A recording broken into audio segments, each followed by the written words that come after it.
So hello everyone, welcome back to my channel Bihar board dream. तो आज के इस टॉपिक में हम लोग बात करने वाले हैं मैथ के मॉडल पेपर 1 के बारे में। ये वीडियो आपके लिए बहुत ही महत्वपूर्ण है। सो वीडियो में अंत तक बने रहिए और कमेंट में जरूर बताइएगा कि ये मेरा वीडियो आपको कैसा लगा।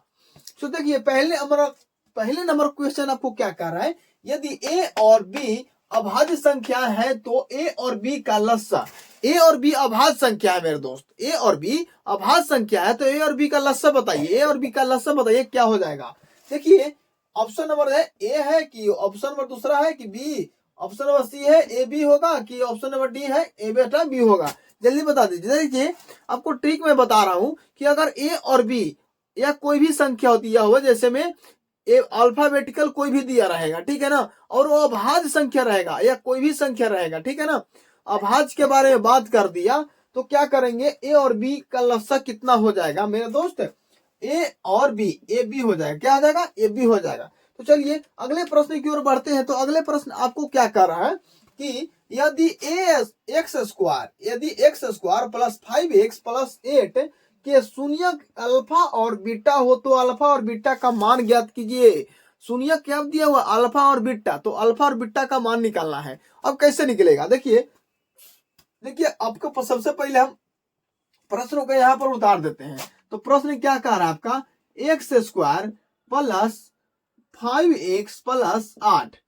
अब देखिए, आपका जो शून्यक निकालने के लिए द्विघात समीकरण का सूत्र क्या होता है, द्विघात समीकरण का सूत्र क्या होता है, देखिए x square minus alpha plus beta into x plus alpha into beta. अब इसको से तुलना कीजिए, इस जो समीकरण लिखवाए, सूत्र लिखवाए, इसको से तुलना कीजिए।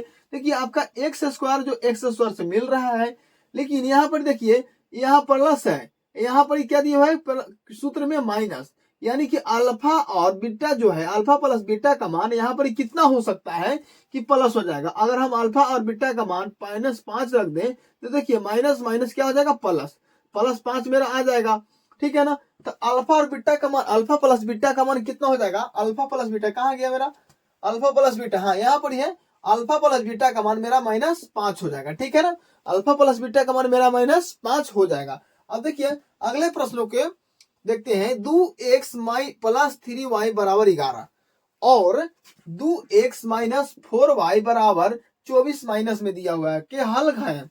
अब इसको हल करके बताना है कि कितना आपका एक्स और बी का मान, एक्स और वाई का मान होगा। तो चलिए इसको हल करते हैं और बताते हैं, आपको हल करके बताते हैं। देखिए जो आपका दिया हुआ है समीकरण 2x, क्या दिया हुआ है, 2x प्लस 3y बराबर 11 और दिया हुआ 2x minus 4y, 2x plus minus 4y बराबर -24। अब इसको क्या करते हैं, समीकरण 1 और समीकरण 2 को मान लीजिए। इसको समीकरण 1 मान लीजिए, इसको समीकरण 2 मान लीजिए, ठीक है ना। अब घटाने के बाद घटाते हैं, घटाने पर क्या हो जाएगा, प्लस वाला माइनस हो जाएगा, माइनस वाला प्लस हो जाएगा, ठीक है ना। इसको ए से 2x से 2x कट गया। अब देखिए 3y और 4y कितना हो जाएगा, 7y, कितना हो जाएगा, 7y। अब इसको जोड़िएगा तो मेरे दोस्त 35 आ जाएगा। अब इसको काटिए, 7 पचे 35। अब y का मान कितना आ गया, 5 आ गया। अब y का मान 5 वाला देखिए तो प्लस में कोई है, पर कहीं पर है y का मान प्लस में देखिए y का मान प्लस में आ गया है, ठीक है ना। अब y के मान आप अगर रखिएगा समीकरण 1 में या समीकरण 2 में रख दीजिएगा तो y का मान आपका x का मान आपका -2 आ जाएगा। तो ऑप्शन नंबर डी क्या हो जाएगा आपका, सही हो जाएगा, ठीक है ना। अगला प्रश्न की ओर बढ़ते हैं। तो अगले प्रश्न क्या कर रहा है, समांतर श्रेणी 5, 8, 11, 14 का 10वां पद है। 10वां पद यानी कि 10वां पद, जैसे ही वह पद बोल दिया मेरे दोस्त, n बराबर दे रखा है, ठीक है ना, n बराबर दे रखा है 10, ठीक है ना। अब an निकालने के लिए वो बोल रहा है कि an बराबर क्या होगा, an अगला पद क्या होगा, ठीक है ना। अब देखिए a के जगह पर क्या दिया हुआ है, 5 दिया हुआ है, और आपका a1 है, a2 है, ठीक है ना। d निकालने के लिए a के पहले मान लिख देते हैं 5, और d निकालने के लिए क्या करते हैं, a2 में से a1 को घटाते हैं। तो a2 दिया हुआ 8, a1 दिया हुआ है 5, तो आपका d 3 हो जाएगा। अब सूत्र से चलेंगे हम, सूत्र से कैसे चलेंगे, सूत्र से। तो सूत्र आपका क्या कहता है, an बराबर a plus n minus 1 into D. अब देखिए a के मान कितना है मेरे भाई 5, 5 लिख दिए। n के मान कितना दिया हुआ देखिए 10 है, तो यहाँ पर 10 माइनस 1। डी के मान कितना आया मेरा 3, 3 दे दिए, ठीक है ना। 5 प्लस 9, 10 में से 1 गया तो 9 गुना कितना 3। अब देखिए 5 5 जोड़ 9 कितना हो जाएगा 27। अब 27 में 5 जोड़िएगा तब 32 आ जाएगा। अब देखते हैं इसमें ऑप्शन नंबर में 32 आपको दे रखा है कि नहीं। देखिए हाँ पहले ही ये ऑप्शन नंबर ए ही आपका क्या हो जाएगा सही, बाकी सब आपका गलत हो जाएगा, ठीक है ना। अब अगले प्रश्न की ओर देखते हैं। अगले प्रश्न आपको क्या कर रहा है, सेक 90 डिग्री माइनस ए किसके बराबर है। सेक 90 डिग्री माइनस ए किसके बराबर है। तो चलिए देख रखा है cosec A, option number A दिया हुआ है cosec A, option number B दिया हुआ है tan ए और cot ए और डी दिया हुआ है sin ए। तो देखिए सेक 90 डिग्री माइनस ए किसके बराबर होगा, तो कोसेक ए के बराबर होगा। किसके बराबर होगा, कोसेक ए के बराबर होगा। और अगले प्रश्न देखिए, आर त्रिज्या के गोले का आयतन होता है। आर त्रिज्या के गोले का आयतन यानी कि गोला का आयतन का सूत्र बताना है। तो गोला का आयतन का सूत्र क्या होता है 4/3 पाई आर क्यू। क्या होता है गोला का आयतन क्या होता है 4/3 पाई आर क्यू। तो देखिए आपका पहला ही ऑप्शन नंबर सही है 4/3 पाई आर क्यू। तो उम्मीद करते हैं आपको लोग वीडियो अच्छे लग रहे होंगे। तो अभी तक मेरे चैनल को सब्सक्राइब नहीं किए तो चैनल को सब्सक्राइब कर दीजिए और वीडियो में अंत तक बने रहिए। अगले प्रश्न की ओर हम लोग बढ़ते हैं। अब अगले प्रश्न की ओर चलते हैं। अगले प्रश्न क्या कर रहा है, ठीक है, कर रहा है 7वां नंबर क्वेश्चन क्या कर रहा है, किसी पासे को फेंकने पर सम संख्या आने की प्रयोक्ता क्या होगी। सम संख्या आने की प्रयोक्ता क्या, कोई भी पासा है उसको फेंकने पर सम संख्या आने की प्रयोक्ता क्या होती है। तो मेरे दोस्त ऑप्शन दिया हुआ है 2/3, बी दिया हुआ 1/6, सी दिया हुआ 1/3 और डी दिया हुआ 1/2। तो देखिए सम संख्या आने की प्रयोक्ता क्या होता है 1/2। सम संख्या आने की प्रयोक्ता क्या होता है 1/2। कोई पासा को फेंकेंगे तो सम संख्या आने की प्रयोक्ता 1/2 होता है, ठीक है ना। अगले प्रश्न की ओर बढ़ते हैं। निम्न में कौन सा परिमेय है, कौन सा परिमेय है। ऑप्शन दे रखा है, जल्दी बताइए कि पाई जो अपरिमेय है कि परिमेय है, कि √7 है, कि √16/25 है, कि डी दिया हुआ है 3√3/√2 दिया हुआ है। जल्दी बता दीजिए कि ऑप्शन नंबर कौन सा सही हो जाएगा। तो देखिए आपका ऑप्शन नंबर जो सी है वो सही हो जाएगा √16/25। देखिए √16/√25। देखिए 16 का वर्गमूल कितना होता है 4, 25 का वर्गमूल कितना होता है 5, 4/5 क्या है परिमेय संख्या, 4/5 क्या है परिमेय संख्या है। चलिए अगले प्रश्न की ओर बढ़ते हैं। निम्नलिखित में कौन अपरिमेय संख्या नहीं है। कर रहा है निम्नलिखित में कौन अपरिमेय संख्या नहीं है, यानी कि अपरिमेय संख्या नहीं यानी कि परिमेय होना चाहिए, है ना। चलिए ऑप्शन नंबर जो ए है ए आपका नहीं होगा क्योंकि ये अपरिमेय संख्या है। ए भी एक क्या है अपरिमेय संख्या और ये भी क्या है अपरिमेय संख्या। तो ये आपका क्या हो जाएगा परिमेय संख्या। देखिए 75 का वर्गमूल निकालिए, तो 75 का वर्गमूल निकालिएगा तो 3 से तो 25 75, फिर 5 से लगाइएगा तो 55 से 25, फिर 5 से 5 कम 5। अब देखिए दो का जोड़ा मिला तो 5 रूट क्या हो जाएगा 3। अब 48 को भी लगाइएगा ना, 24 3 48 यानी 48, तो 2 से लगाइएगा 24 और 2 से लगाइएगा 12 दूनी 24, फिर 2 से लगाइएगा 6 दूनी 12, फिर 3। ये दोनों का लगा जोड़ा लेकिन इसका जोड़ा नहीं लगा तो ये क्या हो जाएगा 4√3। तो √3 से √3 खत्म, बचा मेरा 5/4। तो 5/4 क्या है आपका परिमेय संख्या है, परिमेय संख्या है, ठीक है ना। आपका क्वेश्चन पूछ रहा था कि अपरिमेय संख्या नहीं है यानी कि अपरिमेय ना है तो अपरिमेय है, अपरिमेय ना है तो क्या है परिमेय है। तो √75/√48 क्या है आपका सही हो जाएगा, ठीक है ना। अब निम्नलिखित में कौन बहुपद नहीं है, बहुपद कौन नहीं है। देखिए बहुपद पहचानने का नियम, ठीक है ना। पहले हम देखिए ये माइनस जो 7 है ये एक तरह से बहुपद है, ठीक है ना, लेकिन ये बहुपद नहीं पूछ रहा है, ठीक है ना, बहुपद नहीं है। तो देखिए y² प्लस √2 ये भी एक बहुपद है, क्या है बहुपद है। देखिए √3 प्लस 2x प्लस 7। देखिए इसमें क्या है कि रूट जो चर संख्या है, चर संख्या उसके ऊपर क्या किए हुए रूट किए हुए हैं। तो जब याद रखिएगा कि कोई भी चर संख्या के ऊपर रूट रहे या पावर में बटा रहे, पावर में क्या बटा में क्या रहे पावर रहे तो क्या होता है बहुपद नहीं होता है। तो आपका ऑप्शन नंबर सी जो है सही हो जाएगा, ठीक है ना। बाकी ये सब बहुपद है, क्या है ये सब बहुपद है, ठीक है ना। अगले प्रश्न की ओर बढ़ते हैं। कर समीकरण x प्लस 2y बराबर 9 में यदि x बराबर कितना दिया रखा है 5 दे रखा है तो y का मान पूछ रहा है। देखिए समीकरण दिया हुआ x प्लस 2y बराबर 9। x का मान दिए रखा, देखिए x का मान 5 दे रखा था, x की जगह पर 5 पुट कर दीजिए, 5 पुट कीजिएगा तो बराबर में 9 हो गया। अब y का मान निकालना है तो y के यहाँ पर छोड़ दीजिए, अब 5 को उस तरफ ले जाइए बराबर के, तो 5 9 में से 5 गया तो कितना बचेगा मेरे दोस्त 4। अब देखिए 2 दूनी 4, यानी कि y का मान कितना हो जाएगा आपका 2, y का मान कितना हो जाएगा 2। तो ऑप्शन नंबर ए गलत हो गया, सी भी गलत हो गया और डी भी गलत हो गया। ऑप्शन नंबर बी क्या हो गया, सही हो जाएगा, ठीक है ना। अब ऑप्शन नंबर आगे देखिए, क्वेश्चन नंबर क्या कर रहा है, द्विघात समीकरण 3x² माइनस 2x प्लस 1/3 बराबर 0 के विवेचक का मान होगा। विवेचक मानी डी पूछ रहा है, विवेचक यानी डी का मान पूछ रहा है, ठीक है ना। डी का मान देखिए प्रश्न उतार लीजिए, 3x² माइनस 2x प्लस 1/3 बराबर 0, यानी इसमें a बराबर आपका दिया हुआ 3, b बराबर दिया हुआ -2 और c बराबर दिया हुआ 1/3। तो विवेचक बराबर यानी d बराबर क्या होता है b² माइनस 4ac, यही आपका विवेचक बराबर फॉर्मूला होता है। तो b के मान कितना दिया हुआ है -2, तो -2 तो b के जगह पर -2 रख दीजिए, -4a, a के जगह पर 3, c के जगह पर 1/3। अब इसको सोल्व कीजिए, 2 के स्क्वायर -2 के स्क्वायर कीजिएगा तो 4, अब इसको से इसको काटिए, बचेगा कितना 4। अब 4 में से 4 गया तो कितना 0, 4 में से 4 गया तो 0, यानी कि डी का मान कितना आ गया मेरे भाई 0 आ गया, डी के मान 0 यानी विवेचक का मान 0 आ गया। तो ऑप्शन मिलाइए, ऑप्शन नंबर पहला ही आपको दिया हुआ कि जी विवेचक का मान कितना हो जाएगा 0 हो जाएगा। चलिए अगले प्रश्न देखते हैं क्या कर रहा है।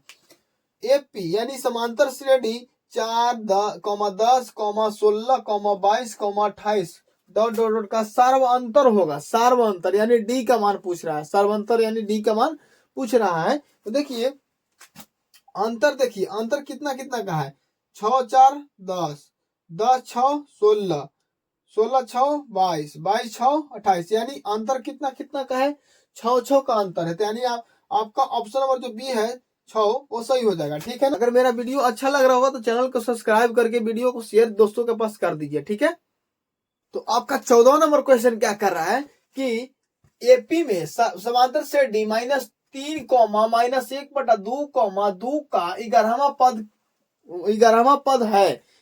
पद है। ऑप्शन में दे रखा है 22, 30, 25 और 32। तो आप ये देखिए ए बराबर आपको दे रखा है -3 और क्या डी बराबर कितना आ जाएगा आपका -1/2 -3, ठीक है ना। अब डी बराबर -1/2, माइनस माइनस क्या हो जाएगा +3, 3 दूनी 6, 1 + 6 बटा कितना हो जाएगा 2, ठीक है ना। तो आपका डी बराबर निकल के आ जाएगा 7/2, ठीक है। आपका एन बराबर दे रखा है 11, क्योंकि 11वां पद पूछ रहा है, वहां पद पूछ रहा है, तो आपका एन बराबर 11 हो गया। अब एन का मान निकालना है, तो एन कैसे निकलेगा a + n - 1 into D formula पर। ए का मान कितना दिया हुआ है -3, एन का मान 11 और -1 और डी का मान दिया हुआ है 7/2। देखिए -3 प्लस 11 में से 1 गया था 10 गुना 7/2, इसको काटिए 5 आ गया, ठीक है ना। 5 आ गया आपका, 2 × 5 = 10, अब गुना कीजिए 7 × 5 = 35 और 35, 7 × 5 = 35, 35 में से 3 घटा दीजिए, कितना हो जाएगा आपका 32। तो ऑप्शन नंबर जो है आपका डी क्या हो जाएगा, ऑप्शन नंबर डी सही हो जाएगा। ये 22 नहीं होगा, न 30 होगा और न ही 25 होगा। ऑप्शन नंबर का डी क्या हो जाएगा, सही हो जाएगा, ठीक है ना। अब अगले प्रश्न की ओर चलते हैं। तो अगले प्रश्न क्या कर रहा है, दो समरूप त्रिभुजों ABC एवं DEF में इनके क्षेत्रफलों का अनुपात निम्नलिखित में कौन है।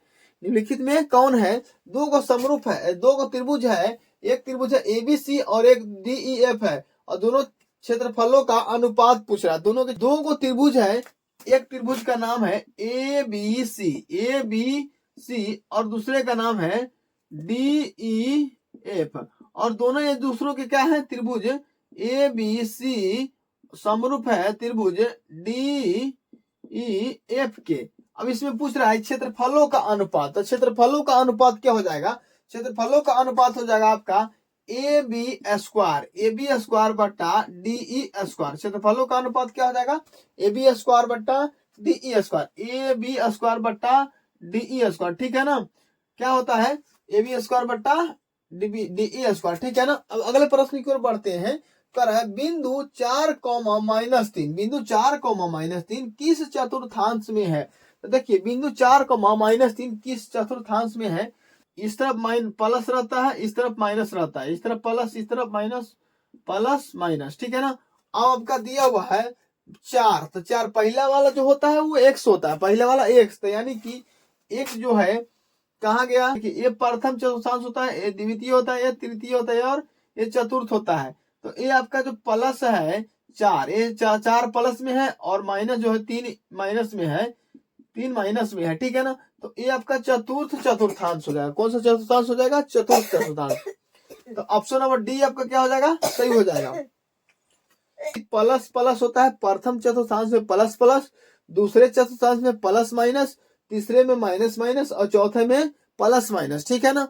तो चौथे में होगा प्लस माइनस, यहाँ पर प्लस में दिया हुआ है, माइनस में दिया हुआ है, यानी कि आपका ऑप्शन नंबर डी क्या हो जाएगा, सही हो जाएगा। अब 17वां क्वेश्चन क्या कर रहा है, यदि a प्लस बी बराबर 90 तो कॉस a बराबर होंगे। a प्लस बी बराबर 90, a प्लस बी बराबर 90 तो कॉस a बराबर होंगे। चलिए यहाँ पर आपको समझाने की कोशिश करते हैं। a प्लस बी बराबर 90 डिग्री, a प्लस बी बराबर 90 डिग्री। अब इसको क्या कर रहा है, तो कॉस a किसके बराबर होगा, कॉस a किसके बराबर होगा। देखिए अब अगर हम ए के बात कह रहा है, ए के बात कह रहा है, यानी ए के इसी तरफ छोड़ देंगे और बराबर बी को उस तरफ ले जाएंगे, ठीक है ना। इस तरफ प्लस में तो उस तरफ माइनस में। अब कॉस ए का मान पूछ रहा था, कॉस दोनों तरफ लगा देंगे, इधर कॉस लगा देंगे तो कॉस ए बराबर क्या हो जाएगा, कॉस ए बराबर हो जाएगा आपका साइन 90 माइनस बी, ठीक है ना। तो कॉस ए बराबर आपका हो जाएगा साइन बी, क्या हो जाएगा, साइन बी। अब साइन बी आपका ऑप्शन नंबर देखते हैं, इसमें है ये कॉस बी नहीं होगा, साइन ए नहीं होगा, ये आपका साइन बी जो है सही हो जाएगा, ठीक है ना। ए बी कॉस ए भी नहीं होगा। तो ऑप्शन नंबर सी जो है ए प्लस बी बराबर 90 डिग्री, कॉस ए किसके बराबर होगा, तब साइन बी के बराबर होगा, ठीक है। अब अगले प्रश्न की ओर चलते हैं। बिंदु ए 4,5 तथा बिंदु बी 6,5 को मिलाने वाली रेखा का मध्य बिंदु। अब मध्य बिंदु का सूत्र क्या होता है, मध्य बिंदु का सूत्र होता है x1 प्लस x2 बट्टा 2 y1 प्लस y2 बट्टा 2, यही होता है सूत्र मध्य बिंदु का, ठीक है ना। तो x1 का मान कितना दिया हुआ, देखिए x1 का मान दिया हुआ 4 लिख दिए। इसमें x2 का मान कितना दिया हुआ है 6, बट्टा में कितना है 2। अब देखिए y1 का मान कितना दिया हो, y1 का मान 5, तो यहाँ पर ही 5 लिख दिए, प्लस है तो प्लस y2 का मान दिया हुआ है 5, बट्टा में 2 है तो 2 लिख दिए। अब देखिए 6 4 जोड़िए 10, बट्टा में कितना है 2, 5 5 10, बट्टा में कितना है 2, काटिए दोनों के, 2 5 10, इधर भी 2 5 10, यानी कि 5,5 आप इसमें ऑप्शन मिल रहा है, हाँ एकदम मिल रहा है, 5,5 क्या है आपका सही है, ये सब बाकी गलत है, ठीक है ना।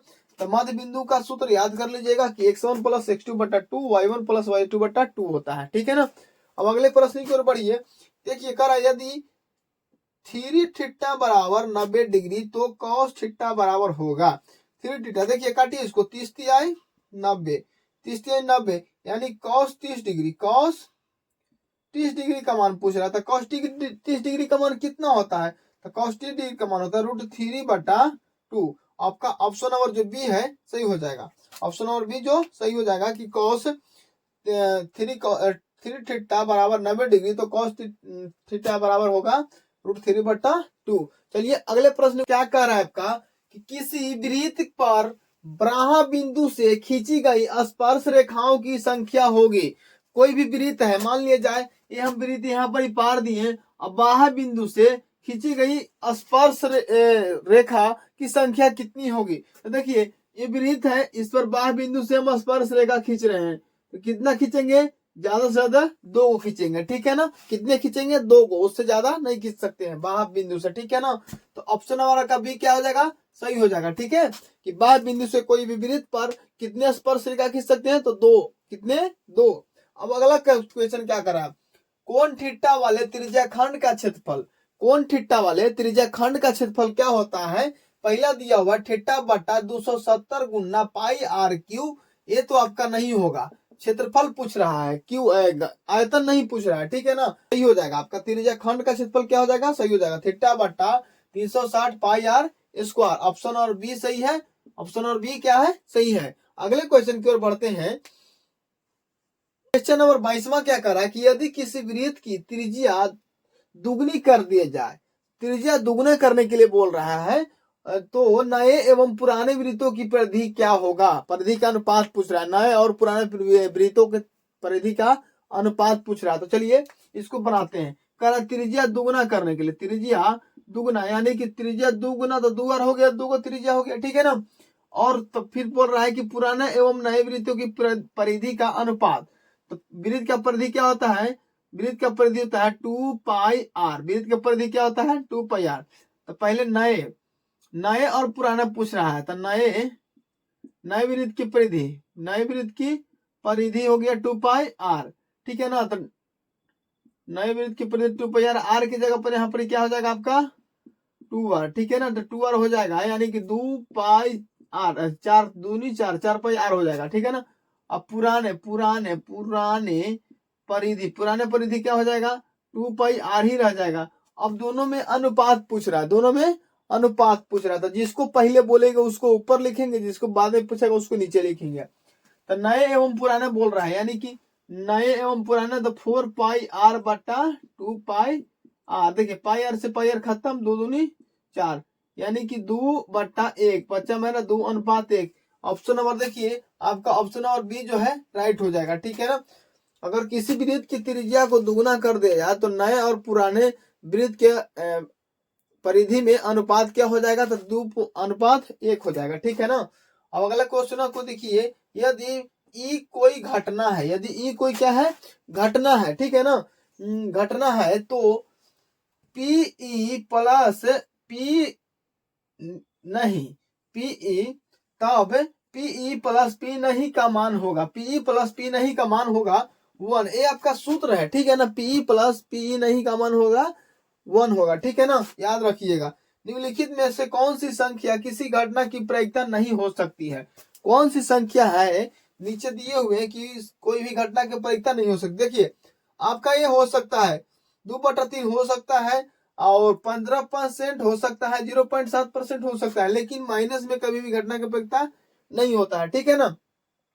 चलिए अगला क्वेश्चन क्या हो, तो ऑप्शन और बी आपका सही हो जाएगा। अगला क्वेश्चन की ओर बढ़ते हैं कि एक पासा फेंकने पर 3 आने की प्रायिकता, एक पासा फेंके तो 3 आने की प्रायिकता क्या होगी। तो ऑप्शन नंबर में देखिए आपका दिया हुआ 1/3, 1/6, 2/3 और 5/6। देखिए पासा में कितने होते हैं, पासा में कितने होते हैं 6 तक होते हैं। पासा में कुल संख्या कितनी होती है 6। तो एक पासा के 3 बार फेंकेंगे तो कितना 3 पाने की प्रायिकता 1/6 हो जाएगा, ठीक है ना। एक पासा को फेंकने पर 3 पाने की प्रायिकता 1/6। कि आप लोगों का मेरा वीडियो अच्छा लगा होगा। अगर अभी तक आपने मेरे चैनल को सब्सक्राइब नहीं किया है तो प्लीज मेरे चैनल को सब्सक्राइब करके वीडियो को शेयर कर दीजिए और बेल आइकन को दबा करके मिलते हैं दूसरे वीडियो में। तब तक के लिए जय हिंद।